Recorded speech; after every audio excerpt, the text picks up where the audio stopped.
అవ్వదు. ఏది సులభంగా రాదు. లోకంలో ఏది సులభం కాదు, ఏది ఉచితం కాదు. కానీ దేవునితో నేను అడిగాను, దేవా, నా యవన కాలంలోనే, నా ఈ చిన్న వయసులోనే నన్ను ఈ లోకంలో ఇంత హెచ్చించో. ఎందుకంటే లోకంలోనే I was really great, blessed, అన్ని రంగాల్లో బ్లెస్ అయ్యా. నేను అన్నాను, ప్రభా, కానీ నా జీవితంలో సమాధానం లేదయ్యా. నీ సేవ చేయగలుగుతున్నా నాకు ఇష్టం లేదు. ఎందుకంటే ఈ గొడవలు చూసినప్పుడు నాకు కాదు, నాకు సేవ చేస్తామంటే వెనకాల ఉంటే టెక్నికల్గా హెల్ప్ చేసేవాడిని. నాన్నగారు టెలివిజన్ ప్రోగ్రామ్ అంతా టెక్నికల్ సపోర్ట్ అంతా చేసి పెట్టి వెనకాల ఉండేవాడిని.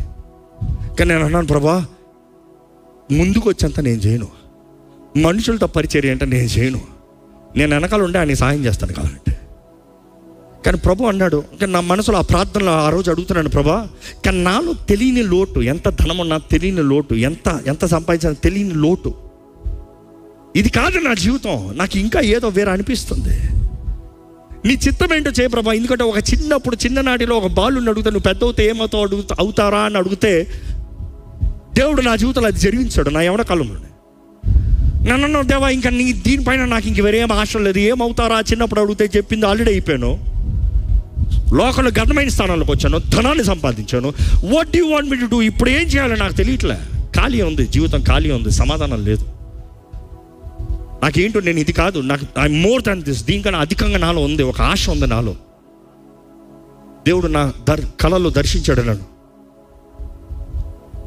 నన్ను ఇంట్లో ముద్దు పేరుగా విట్టి అని పిలుస్తారు. దేవుడు మాట్లాడు ఇప్పుడు విట్టి అని పిలుస్తాడు, ఇప్పుడు రాజపట్ల పిల్లడు. ఆయన మాట్లాడుతూ ఆ దర్శనంలో ఆయన అంటున్నాడు, విట్టి, నాకు నీ డబ్బులు వద్దు, నాకు నువ్వు కావాలి. నాకు నీ ధనం కాదు కావాల్సింది, నాకు నువ్వు కావాలి. నేను అనుకున్నాను ఆ రోజు లేసి అది పిచ్చుకలనుకున్నా. మరలా దేవుడు దర్శించాడు, మరలా వచ్చింది కళ, మరలా అదే మాట, మరలా ఇంకొకసారి 3 సార్లు వచ్చింది. అందరితో చెప్పా, మా నాన్నగారితో చెప్తే దేవుడు ఏం చెప్తున్నాడో అది చేయరా అన్నాడు. నేను దాని తర్వాత నా స్నేహితులతో నా కంపెనీ అంతా మూసేసి అంతా షడం, అందరూ అన్నారు, పిచ్చోడు రాయుడు, పిచ్చోడు, ఈడు ఇంకా కనబడ్డాడు ఈ జీవితంలో, ఈడుకున్న జీవితం ఇంకోటికి ఎవరికన్నా ఉంటేనా, ఈడు పిచ్చోడు అన్నాడు. కానీ ఈరోజు నేను పిచ్చోళ్ళలా కనబడుతున్నానా? పిచ్చోళ్ళలా కనబడుతున్నానా? ఎంతమంది చెప్తారు నేను అధికంగా దీవించబడిన వ్యక్తిగా కనబడుతున్నాను అంటారో? బిగ్గర గాలిలో చెప్తారా? ఇందువలన దేవుడు చెప్పిన రీతికి అన్ని విడిచిపెట్టొచ్చా, అందుకని సేవలోకి వచ్చా. మా నాన్న సేవకుడు కాబట్టి నేను సేవ చేయట్లేదు. ఈరోజు కూడా మా నాన్నగారి చర్చి పేరు పెట్టి నేను ఇంకొక చర్చి నడిపిస్తున్నాను. మా నాన్నగారి చర్చి కల్వరి చర్చ్. దేవుడు నన్ను నడిపించి, నన్ను ప్రారంభించి, నాకు ఇచ్చిన విజన్, నాకు ఇచ్చిన పేరు ద లార్డ్స్ చర్చ్. కుటుంబంగా మేము ఒకటే, ఎసెన్స్ మేము ఒకటే, బీజం మేము ఒకటే. నాకు ఏదైతే నేర్పించబడిందో, నేను ఏ పునాదులు అయితే పెరిగానో దాంట్లోనే ఉన్నా. కానీ ఇదే వారసత్వంగా పోయేది కాదు. భారము దేవుడు పెట్టి దేవుడు నిలబెట్టింది. ఇక్కడ ఉన్న కుటుంబాల్లో అడుగుతున్నాను, ఇక్కడ సేవకులందరూ ఉన్నారు, ప్రేమతో అడుగుతున్నాను, గౌరవంతో అడుగుతున్నా, మీ బిడ్డలు ఎలా ఉన్నారు? మీ బిడ్డలను పట్టించుకుంటారా? లోక సంపాదన దేవుడా?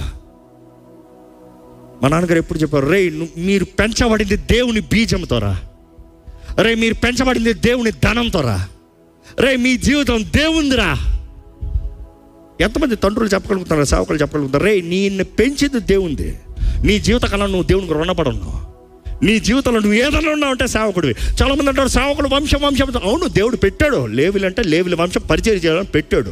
అహరోను వంశం యాజకులను పెట్టాడు.